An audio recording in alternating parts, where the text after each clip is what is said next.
சோழ நாட்டு தேவார பாடல் பெற்ற காவேரி தென்கரை தலங்களில் 13வது தலமும் 130வது தேவார பாடல் பெற்ற தலமும் குடமுருட்டி ஆற்றங்கரையோரத்தில் இருக்கக்கூடிய, அதாவது திருவையாறுக்கு அடுத்து கண்டியூருக்கு அடுத்து இருக்கக்கூடிய ஊர் திருச்சோற்றுத்துறை சோற்றுத்துறைநாதர் கோவில். இறைவி பேர் ஒப்பிலாம்பிகை அன்னபூரணி சொல்லுவாங்க. இறைவனை தொலையா செல்வர்னு குறிப்பிடுவாங்க. சம்பந்தர் ஒரு பதிகம், அப்பர் 4 பதிகம், சுந்தரர் ஒரு பதிகமும், மொத்தமாக மூவருமே தேவார மூவருமே பாடியிருக்காங்க. அதாவது 44 கோவிலில் தேவார மூவர்கள் பாடியிருக்காங்க. அதில் இந்த கோவிலும் ஒன்று.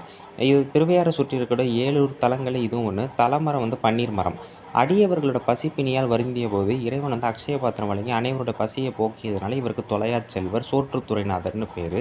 அதாவது எனக்கு சோறுன்னு நமக்கு குறிப்பிடப்படுறது என்னென்னா, இந்த இறைவன் சோறு மட்டும் இல்லாமல் நம்முடைய மறுபிறவி எந்த பிறவியும் இல்லாமல் முக்தி அளிக்கக்கூடியவர் அப்படிங்கிறது தான் இங்கே சோறுங்கிற மாதிரி குறிப்பிடுறாங்க.